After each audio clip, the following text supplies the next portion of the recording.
자, 김영란법 작년 초에 통과됐습니다. 무려 1년 반 동안 유예시켰다가 이제 실행한다. 올 가을이거든요. 그러나 국회가 열렸는데 흔들흔들거리고 있습니다. 왜? 무엇 때문인지 일단 영상을 통해서 어떤 논의가 국회에서 있었는지 들어보겠습니다.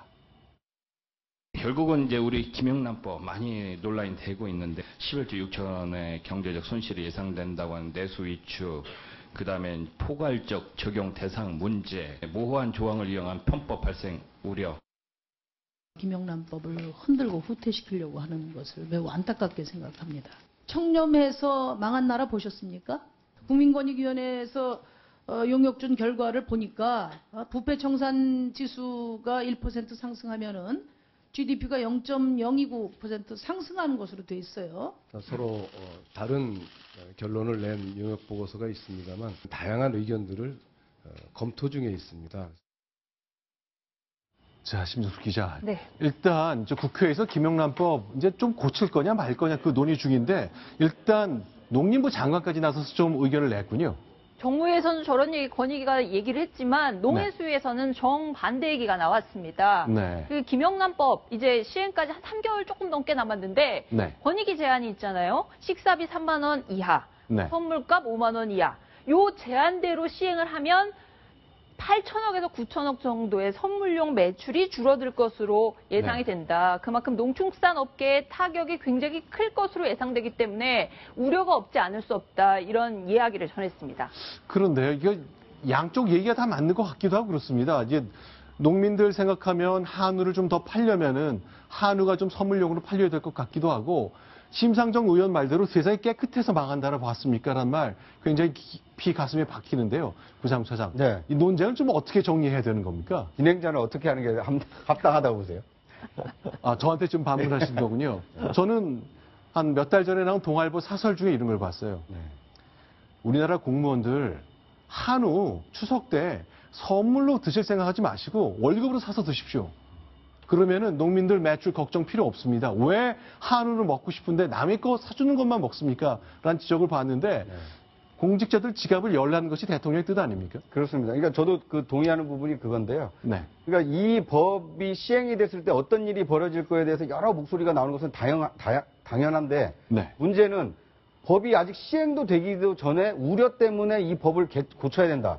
이것은 어떻게 보면 조금만이라도 잘못 만들어진 법에 대해서 시행 전에 고쳐야 된다는 나쁜 선례를 만들 수가 있거든요. 네. 과거 고대 그리스 철학자 소크라테스가 이런 얘기 하지 않았습니까? 악법도 법이다. 네. 일단 시행을 하고 네. 시행에서 나타나는 문제점을 면밀히 검토해서 뭐 일정 기간, 6개월이면 6개월, 1년이면 1년 정도 시행한 이후에 나타난 부작용을 고치기 위해서 이 개정 논의를 하는 것이 어떻게 보면 이 법을 제정한 취지에 맞지 법을 제정한 것 자체를 시행도 하기 전에 무위로 돌리려고 하는 것은 너무 좀 과한 네. 개입 아닌가 이런 생각이 좀 듭니다. 알겠습니다. 자, 그런데 이제 국회 차원의 김영란법 논의가 진행되는 동안 국회 내에서 의원들 사이에 돈 문제, 이번 총선 때 한번 문제가 됐었던 것 역시 박선숙 국민의당 사무총장 출신이죠. 의원이 오늘 국회 검찰청에 출석했습니다. 네, 저 장면이죠. 나오는 모습이 바로 서부지검에 오늘 오전에 출석하는 박선숙 의원의 모습입니다.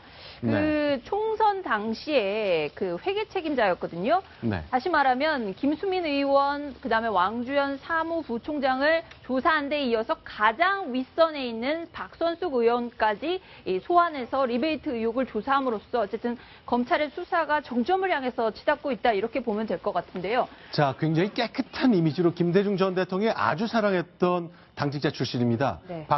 박선숙 의원이죠. 이렇게 얘기했습니다. 죄송하다고 말했습니다.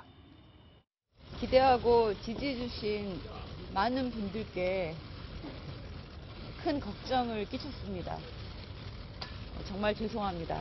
조사에 성실히 임하고 사실관계를 밝히는데 최선을 다하겠습니다. 검찰 조사에서 어떤 부분이 집중적으로 소명하실 건가요? 리베이트 인정하시는 건가요? 리베이트 관련해 당 차원의 지시나 보고가 있었습니까?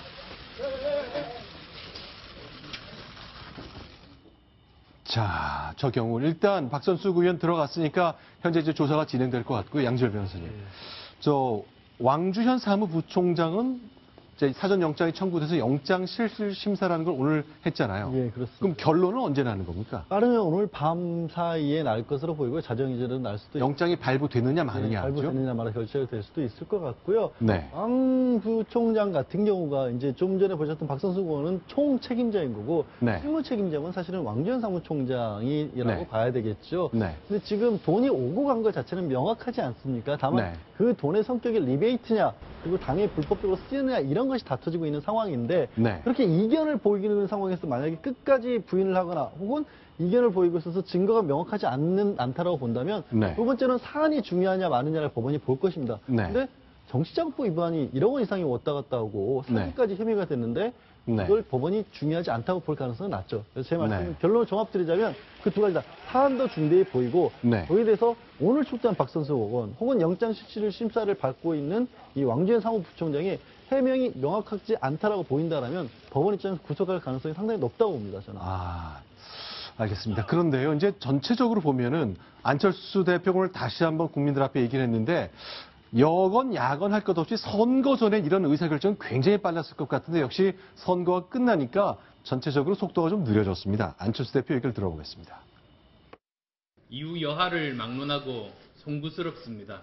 결과에 따라 엄정하고 단호하게 조치를 취할 것임을 분명히 말씀드립니다.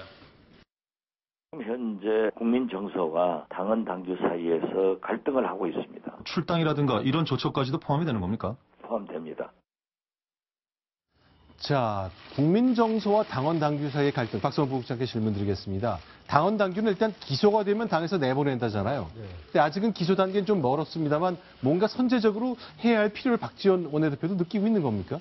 지금 그런 거죠. 그러니까 기소가 되면 당원권 정지되게 돼 있는 이건 당원 단계 규정입니다. 네. 그 전에는 어떻게 할 수가 없다. 뭐 이런 게 지금까지의 말하자면 태도였는데 네. 지금 그 박지원 오늘 원내대표의 저걸 보면은 기소까지라는 것은 오늘 뭐 구속 여부에 또 상관없이 네. 기소가 이루어지려면 아직도 또 상당한 또 구속하면 시간이 최소 필요할 열흘, 수도 있고. 길게 20일 또 필요하니까요. 그렇습니다. 그리고 또 특히나 저 기소의 대상이 예를 들어서 지금 왕주현 사무부총장을 넘어서 김수민 의원, 박선숙 사무총장, 당시 네. 사무총장까지 이어지느냐 여부인데 이런 부분에 대해서 너무 당원 당규만 내세우면서 지금까지 말하자면 계속 감싸는 듯한 태도를 보임으로써 지금 당 지지율과 안철수 대표의 지지율이 호남에서 6개월 만에 지금 네. 더민주당한테 오늘 나온 리얼미터 조사에서 보면 뒤집혔거든요.